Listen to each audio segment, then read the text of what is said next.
Henry fifth एक historical drama है। William Shakespeare ने इसे 1599 में लिखा था। इस प्ले के कैरेक्टर्स देख लेते हैं। हेनरी फिफ्थ ये इंग्लैंड का राजा है। डॉफिन ये फ्रांस के राजा का बेटा है। कैथरीन ये फ्रांस के राजा की बेटी है। बारडोल्फ एंड पिस्टल ये हेनरी की हेल्प करते हैं फ्रांस के साथ लड़ाई में। इसके अलावा और भी कुछ मेजर और माइनर कैरेक्टर्स हैं, पर इस प्ले की कहानी को समझने के लिए ये कैरेक्टर्स पर्याप्त हैं। इस प्ले की बिगिनिंग 15th सेंचुरी से होती है।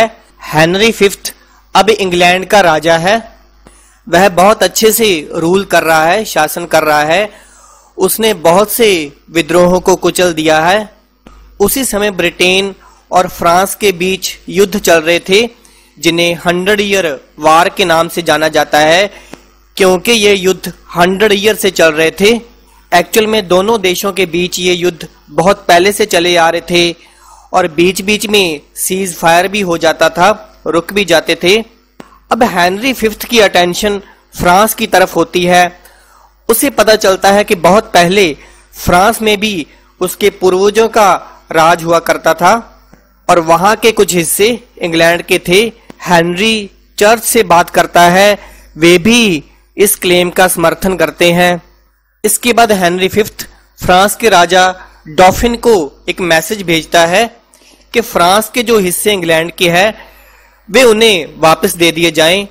इसके आंसर में फ्रांस का राजा इंसल्ट से भरा हुआ एक लेटर भेजता है।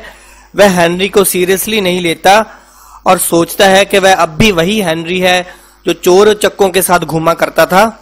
लेकिन हेनरी फ्रांस से युद्ध करने का डिसीजन ले लेता है। वह अपने सेनापतियों को अपने ट्रूप्स को इकट्ठा करने के लिए कहता है।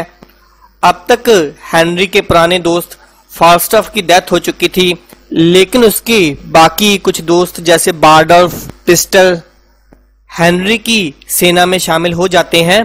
पूरा इंग्लैंड इस युद्ध को लेकर बहुत एक्साइटेड था, क्योंकि दोनों देशों के बीच बहुत पुरानी दुश्मनी थी और दोनों देशों के नागरिक एक दूसरे को नीचा दिखाना चाहते थे।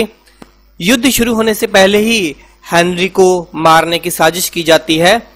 फ्रेंच सेनापति हेनरी के कुछ दोस्तों को रिश्वत देकर अपनी तरफ मिला लेते हैं और इसके बदले हेनरी को मार देने के लिए कहते हैं। लेकिन हेनरी के सेनापतियों को इस साजिश का पता चल जाता है। वे तीनों गद्दारों को पकड़कर फांसी पर चढ़ा देते हैं। इसके बाद इंग्लैंड की सेना समुद्री जहाजों के द्वारा फ्रांस की तरफ चल देती है। सबसे पहले इंग्लैंड की आर्मी ने फ्रांस के हाफलर नाम के प्लेस पर अटैक किया। फ्रांस के लोग हेनरी को बेवकूफ समझ रहे थे। उन्हें लग रहा था कि वह तो चोर चक्कों के साथ घूमने वाला शराबी है। उन्हें लगा कि हाफलर के थोड़े से सैनिक ही हेनरी को हरा देंगे, इसलिए उन्होंने वहां ज्यादा आर्मी नहीं भेजी। लेकिन हेनरी ने अपने चोरों चक्के साथियों से काफी चालें सीख रखी थी और हेनरी के सैनिकों ने बड़ी ही इजीली हाफलर शहर को जीत लिया। उस शहर को जीतने के बाद हेनरी ने ऑर्डर दिया, आदेश दिया कि सैनिक कोई भी लूटपाट नहीं करेंगे और फ्रेंच नागरिकों को परेशान नहीं करेंगे। लेकिन बारडोल्फ और पिस्टल को एक दिन लूटपाट करते हुए पकड़ लिया गया और हेनरी के आदेश पर उन दोनों को फांसी पर लटका दिया गया। इसी तरह इंग्लैंड की सेना आगे बढ़ती गई। उनके सामने एक से एक बाधा आई, लेकिन हेनरी की आर्मी ने हर मुश्किल पर विजय प्राप्त की। हेनरी अपने सैनिकों का पूरा ख्याल रखता था, उनके साथ उठता बैठता था, उनका हालचाल पूछता था और देश प्रेम से भरी पैशनेट स्पीच दिया करता था। इससे सैनिकों का मनोबल हमेशा बढ़ जाता था और वे अपने देश के लिए मर मिटने के लिए तैयार हो जाते थे। इस युद्ध की अंतिम लड़ाई एजिनकोट में हुई, जो हिस्ट्री में काफी फेमस है और इसे बैटल ऑफ एजिनकोट कहा जाता है। अब तक फ्रांस के राजा ने अपनी सारी आर्मी हेनरी को रोकने के लिए भेज दी थी और अभी कंडीशन यह थी कि इंग्लिश सैनिक का मुकाबला 5 फ्रेंच सैनिकों से होने वाला था और सबको लग रहा था कि इस लड़ाई में इंग्लैंड हार जाएगा। रात को हेनरी अपने हर सैनिक के कैंप में जाता उनके बारे में पूछता, जैसे कि वे कहाँ से हैं, घर में कौन कौन है। नेक्स्ट डे वह एक जोश भरी स्पीच भी देता है। वह सैनिकों से कहता है कि इंग्लैंड के लिए लड़ें, अपने देशवासियों के सम्मान के लिए लड़ें। युद्ध शुरू होता है। इंग्लिश सैनिक बेहद बहादुरी से लड़ते हैं और फ्रेंच आर्मी पर विजय हासिल करते हैं, जो किसी चमत्कार से कम नहीं थी। फ्रांस के नागरिक इस हार के कारण बहुत शर्मिंदगी महसूस करते हैं।